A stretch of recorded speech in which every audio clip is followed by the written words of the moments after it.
On nous apprend que l'entrepreneur doit être un pilier, un roc, quelqu'un sur qui les employés peuvent compter, les clients et les partenaires peuvent s'appuyer sans jamais vaciller.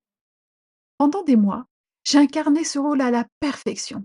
Je maintenais les structures, je validais les plans, je rassurais tout le monde. Je tenais bon pour que leur monde ne s'écroule pas. Je pensais que si je lâchais un millimètre, tout le château de cartes s'effondrait. Mais c'est que personne ne voyait et ce que je me refusais de voir moi-même, c'est que pendant que je consolidais les façades des autres, mes propres fondations s'effritaient. Chaque jour, un morceau de moi partait en poussière. Je vivais dans le déni absolu, persuadée que l'épuisement était le prix à payer pour la réussite. Aujourd'hui, je suis coach.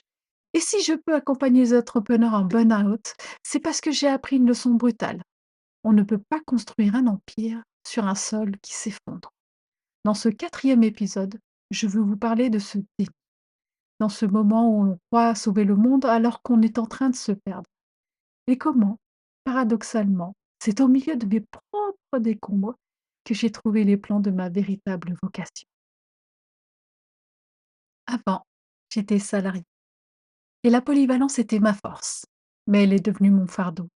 Passer d'un poste à l'autre, changer de place à la dernière minute sur un simple claquement de doigts, j'acceptais tout. Pourquoi? Parce que dans mon déni, je me disais que si j'étais indispensable partout, je serais en sécurité nulle part. Je souriais en recevant ces ordres de dernière minute, car mon masque de reine de faux semblant exigeait que je sois celle qui ne bronche jamais.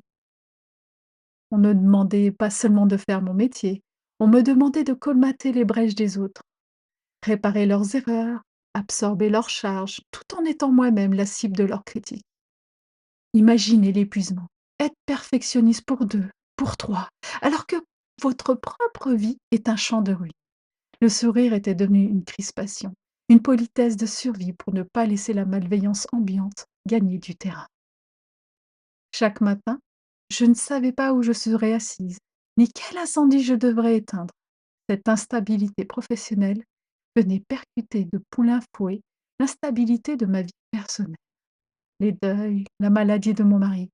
Je n'avais plus de port d'attache, ni à la maison, ni au travail. J'étais juste une fonction qu'on déplace sur un échiquier, une fonction qui devait rester parfaite malgré le chaos. Quand on accepte de porter le travail des autres avec le sourire, ce n'est plus de la polyvalence, c'est de l'effacement de soi. On devient le pilier qui soutient un toit qui ne protège même plus. Pourtant, mon corps, lui, ne mentait pas. Il m'envoyait des signaux d'alerte, des douleurs, des rappels à l'ordre que je traitais comme des obstacles techniques. Je fonçais comme une guerrière, mais une guerrière qui soigne ses blessures sur le champ de bataille pour ne surtout pas quitter le front. Mon objectif n'était pas d'aller bien, c'était d'être opérationnel. Je me soignais le plus vite possible. Je cherchais des solutions miracles pour tenir debout.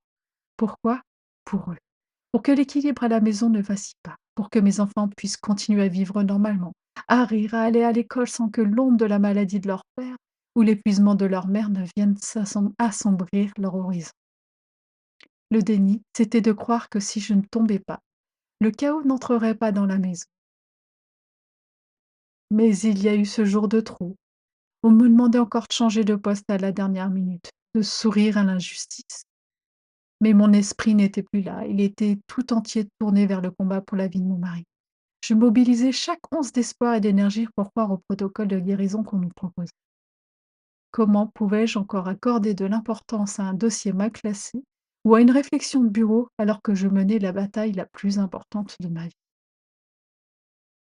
C'est là que j'ai craqué.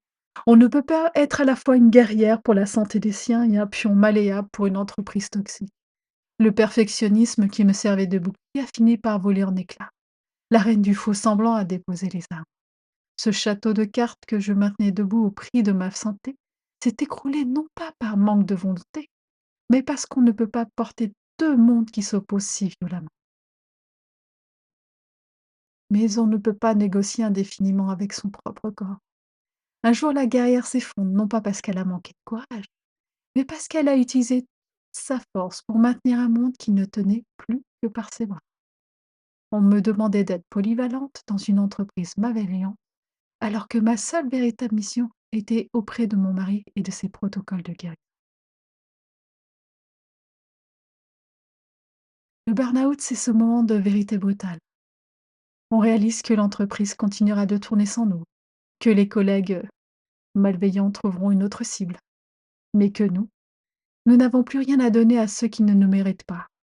C'est le moment où on comprend que notre énergie doit enfin revenir là où elle a vraiment du sens. C'est au moment où l'on pense avoir gagné la bataille que tout bascule.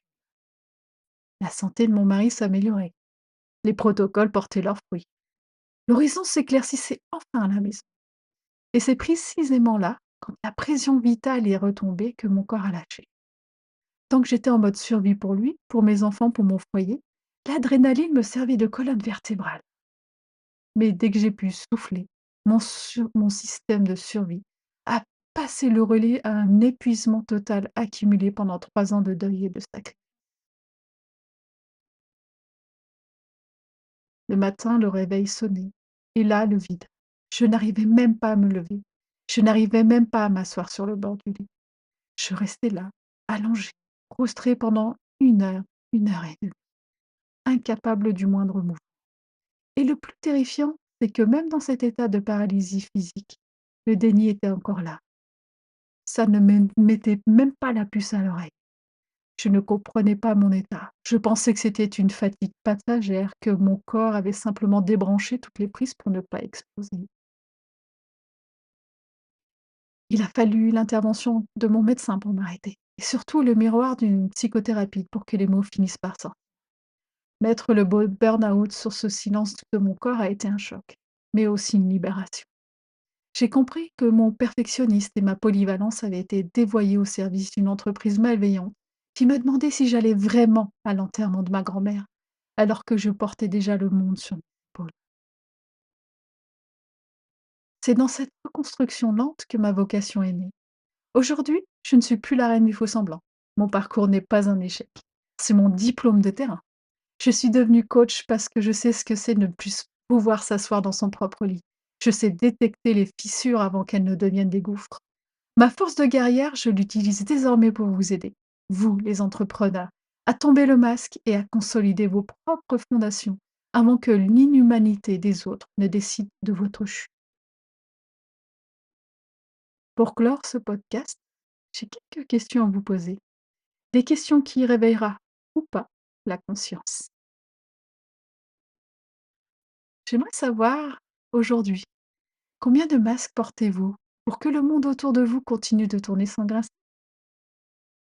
Si vous enleviez celui de la performance ou du sourire, juste 1 heure, qu'est-ce qui s'effondrait vraiment? Deuxième question, ce serait: le matin, quand votre réveil sonne, quel est le premier dialogue entre votre tête et votre corps? Est-ce que vous vous levez par envie ou est-ce que vous forcez le contact d'une machine qui vous envoie déjà des signaux de fumée?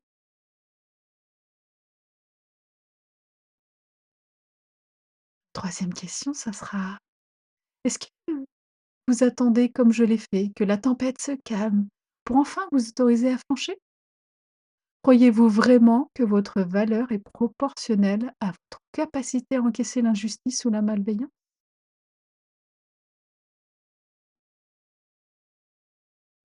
Et si vous étiez votre meilleur ami ou votre propre conjoint, est-ce que vous accepteriez de vous voir traiter comme vous traitez actuellement au travail? Pourquoi votre loyauté envers votre entreprise est-elle parfois plus forte que votre loyauté envers votre propre santé? Et enfin, si demain quelqu'un vous posait la question de trop sur votre vie personnelle comme on l'a fait pour moi, auriez-vous encore la force de répondre? Ou est-ce que ce serait la goutte d'eau qui ferait déborder votre océan? Je vous laisse avec ces questions. Ne cherchez pas forcément à y répondre tout de suite. Laissez-les simplement infuser. Et si en m'écoutant, vous avez senti une petite fissure dans votre propre armure, sachez que c'est par là que la lumière commence à entrer. Je suis là pour vous aider à reconstruire avant que le château de cartes ne décide de tomber tout seul. On se retrouve au prochain épisode.